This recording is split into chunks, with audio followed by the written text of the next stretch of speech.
All righty. We are back, and sorry about that technical difficulties. I know Miss Moppin is coming back. Let's see.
All right, we are back, and sorry about the technical difficulties, y'all. You know, the internet, as we always say, is undefeated.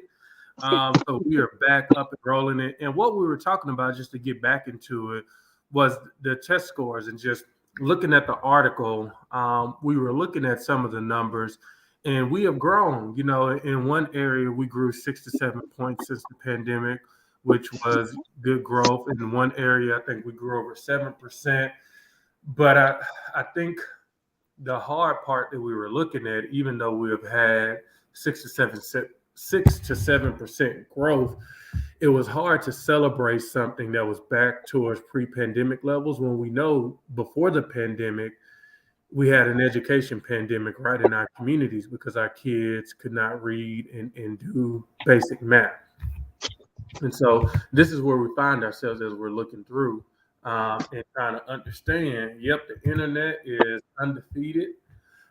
We know that, but we're trying to figure out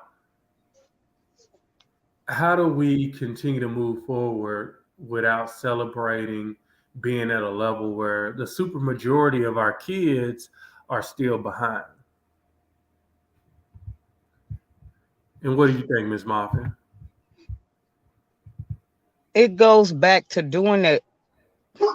I don't even know at this point. I just gotta keep it real. I'm just at a and then just COVID just exposed stuff. Yeah, I try to look at my glass half full. So I'm like, it allowed me to really just realize things like we've gotten worse over these decades, and it's just heartbreaking. It's heartbreaking. We it's matter. we matter, and I think we all know education is the ultimate equalizer. Good morning, Miss Taylor. Thank you for chiming on in, and we're gonna show this. And so this is, and we'll come back to get feedback from some of our parents, but it says Metro Nashville Public School students improving English language arts test scores at a faster rate than state average, which is definitely a highlight. It says Nashville students are on average outpacing the state as a whole on progress for this year's standardized assessments. Though Metro Nashville Public Schools remain behind, especially in grades 3 through 8, and then it just has a graph. And the green is, well, first the purple is mastered. You know, that's when you're exceeding above and beyond. And that's for the statewide, it's 8.1. On track, which means you're where you need to be. It's for the state, it's green, and it's 26.7. Approaching, which means you're behind. But the way they categorize it, you're close. It's at 38, might as well say 39%. And then below, which is not on pace to hit where you need to be, it's 26.3. And so when I look at this, and this is the confusing part where we're saying we're outpacing, you know, for our master, it's below, you know, we're at 2.2. Our on track in comparison to the state is 15. That was 2021. And so mastered is at 6%, so that's a growth. On track is 18.9, and so that's a growth of 3 percentage points. approaching is 36.7, which dropped. And then the below is 38.4%. And so when I look at, if I combine the below and the approaching together, it's 36, you might as well say close to 75, 76% of our students are approaching or below. And I just think about approaching, that means you're not on track. Below, it means you're not even close. It's kind of hard to celebrate something that a super majority of our kids are not even close to where they need to be. I feel like if we was already where we were supposed to be, then we wouldn't be looking at these numbers. Yeah. I promise you, it's easy to take a lick if you're already at 100%. It's easy to take a lick or 6% loss at 100% already than it is when you're already below when you're way at the bare bottom.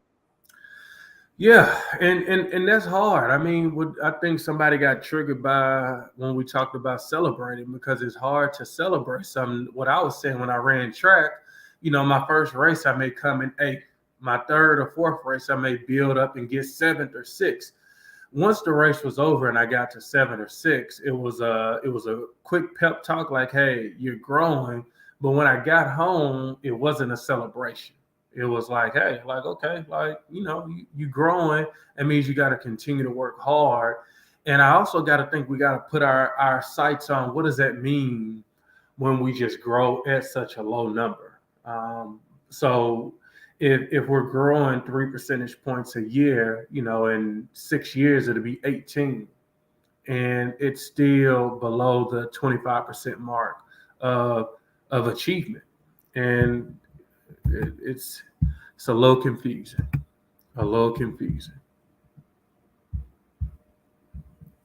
So as we think about where we are, TN ready, but also as we think about in the next 30 days as parents, man, you gotta, right now, our kids are probably going to bed when they want to, waking up when they want to. But when does it really start, Ms. Moffin? You start like getting your kids mentally ready for back to school. Is it the week of, the week before? Like, how does that look? Because I need a little advice too, because we've been a little loose over here at the little house. Yeah, we've had the summer break. Generally, my thing is like 2 weeks in, then hey, let's review. Let's get ahead of this and let's see what we're looking at. Like my daughter, she's entering high school. Okay. So we have adjusted like apps and learning apps and things like that on our own. We've done it on our own for years. And that is to just get in there. Hey, let's get ahead of this. Let's review. Let's do a little review. Let's find a quiz or something. Back in my day, was trying to find old used workbooks. Yep. Is what I did. It's what my mom did for me. Yep. So I continue the tradition, and we just go through apps now, which makes it way easier. And we just get on them and hey, let's get on this. Let's get the sleep schedule. Hey, this is when your school starts. This is what they do. Let's start doing this so we can be better prepared and be 2 steps ahead of them. I agree. In years past, before I was just injured, I would do sometimes, some weeks, we'll wake up at 10, some weeks wake up at 9. I got him in another summer camp. And so he's waking up again, like getting reacclimated. But I was like, okay, what else do I need to do academically? Because we always talk about the summer slide, as much resources and time that was poured into the school year, it was good to see real growth, even though we know in our hearts of hearts, like it's not even close to enough. But as long as we've seen some growth, it's like, okay. But then we got to think about, well, what's our goal, academically, culturally, socially, emotionally? What's our goal for this upcoming year then? Like if we did 7%, is that the goal that we drive hard and do 7, or do we do 14%? With just doubling down on the things that we believe are working for our students. And I think those are the conversations we got to have. It's almost like I was watching this. It was Emmitt Smith when the Dallas Cowboys were winning Super Bowls in the 90s. and his commercial was he did a quick celebration. They, I think they won like 3 Super Bowls in the 90s, and they were like, "How does it feel?" And he was like, "It feels great." And then the very next scene, 5 seconds later, he got back on the weight bench and he started lifting because it's like, yeah, like we got to keep moving. Like just winning the Super Bowl ain't enough. I won it. I'm excited. I got my ring, and now it's time to get back to work. And I think that's one of the things that maybe parents want to hear. Okay, we had the growth. Let's pat ourselves on the back, but also let's double down on a plan early enough that parents can celebrate growth and believe in a plan, but also acclimate themselves and our families to say, okay, we got more growth than we need, and here's what we want to do. I say whatever we did to get there, we maintain that, and a lot of stuff that they've been lacking on from day one that we've been fighting for, our wives, we need to do that, because if you can do that with that little bit, then what more can we achieve? Yeah, what more can we achieve? And I think the course. We got to stay the course, and these scores has got to be our why. Yep, the scores have got to be our why, because you bring up an interesting point when you talk about like our why. Like why do we need to bring our scores up, Ms. Moffitt? Like what does that really mean when the scores are in the 20 percentile out of 100? I mean, just from my generational gap in this and me learning this, it takes too much. This is not where you need to be for this new core math. This is not it. This is subpar. This is barely getting by. I don't even think we're getting by the skin of our teeth at this point. Mm-hmm. And I stay in that with my struggles, with my learning disabilities, even in life now to this day. This is a point almost where it's just overwhelming. I'm speechless. It's overwhelming. This ain't this. Mm-hmm. We're growing too much, and we're not. Us, our natives here in Nashville, our history makers in Nashville, mm-hmm. are behind. How do you do that? That's like me coming in That's like me coming and bringing my kids for you to feed, for right. you to help prosper, for you to help get to college, and you ain't doing that for little John. Come on now, we got a problem with this. Yeah. You're not taking care of home, but you taking care of me. That would be a problem with Miss Little too. Yeah. You know what I mean? You got to clean house first. You got to clean house first. What about the people? We day ones here, and y'all not caring about us. You're phasing us out. You're making it where somebody making minimum wage is basically going to be working to get back and forth to work because you done phased us out of our neighborhoods. Yeah, we were big on transportation. They wanted that bus line to be able to get people from out of the city to bring them in the city. And I think I agree with you, Ms. Moffitt. That's my why too, because when you don't have the common knowledge and it's already a concentrated effort to move natives out, and I'm definitely talking about Black people, but I'm also talking about white people. When I look at the nations, which let me not call it. When I look at West Nashville, see, I done got caught up in the It City name placement too. When I look at West Nashville and I drive around 50th Avenue or Tennessee Avenue or 64, I say, wow, like they just didn't focus on, Preston Taylor. They kept that train moving, and those people are all gone. And when you think about where did they have to go, I think, Ashland City, think about Jolton, and it's just places where they were born and raised, and it's not here. One lady said, man, we lived in North Nashville our whole life. Now we're in Antioch, but we may not be able to afford Antioch in the near future. And it was rough. And she you can tell she was getting a little depressed because she said it out loud. Like, it's not a lot of room to grow. Not a lot of room to grow.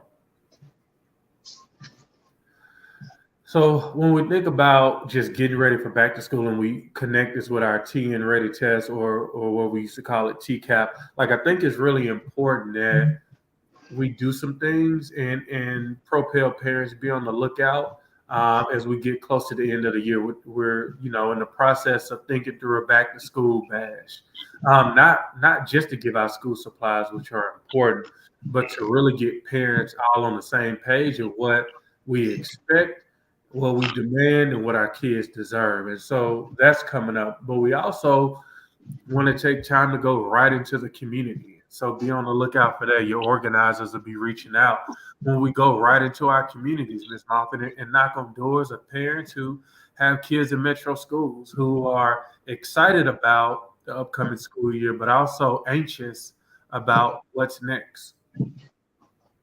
Well, I know for me, like I said, I'm anxious. Carol, I'm anxious to look at the scores, and I usually keep mine because sometimes they suspect. Yep. So I'm gonna keep mine, and I'm gonna compare mine. Yes. Yeah, I mean, we got to keep those things too, because I think that's important for us to look at when you say, oh, like I went back in the state website, and I know we've done this on Access Denied, but taught parents how to take this link, go to the state website, and put your number in to get results for the past 3 years.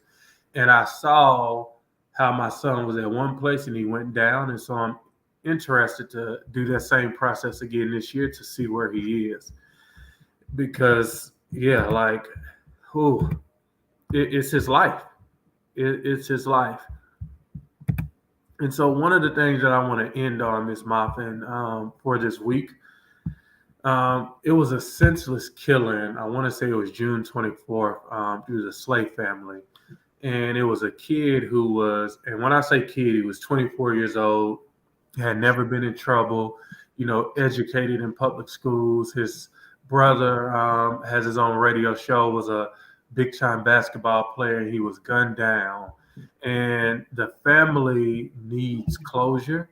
And one of the ways to bring closure is to find out who did this and why. And his name, let me make sure, was Mal Slay, and he was gunned down in the West Nashville area over by the Nations. And if anybody's seen anything, has heard anything, please let us know. Please reach out to us. Please catch the article and reach out to the family. I know they're on social media. Call the police directly at 862-8600, because this was a really senseless murder of a kid who didn't deserve it, who comes from a family who really gives their all to the community. I mean, I've known Miss Slade for over 10 years, and she has just always been a graceful woman and a woman who was unafraid to help others when they needed help. And so I want to make sure that we took a little time and put that message out again. I'll put it out one more time.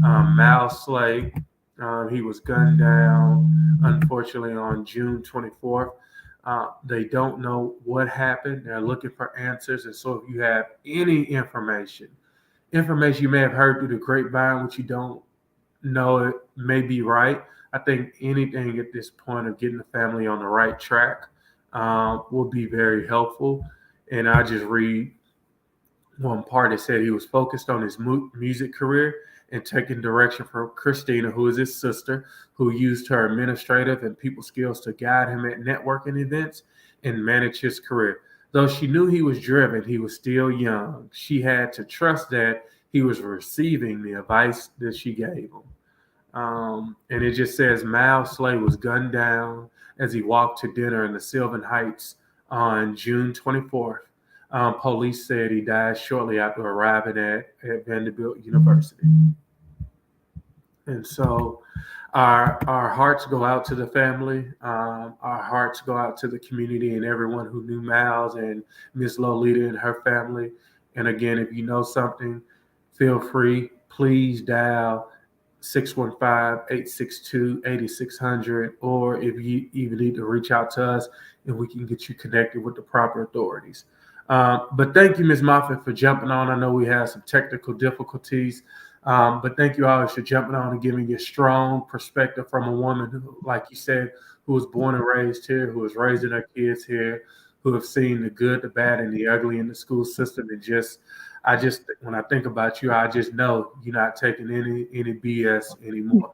We thank you for that.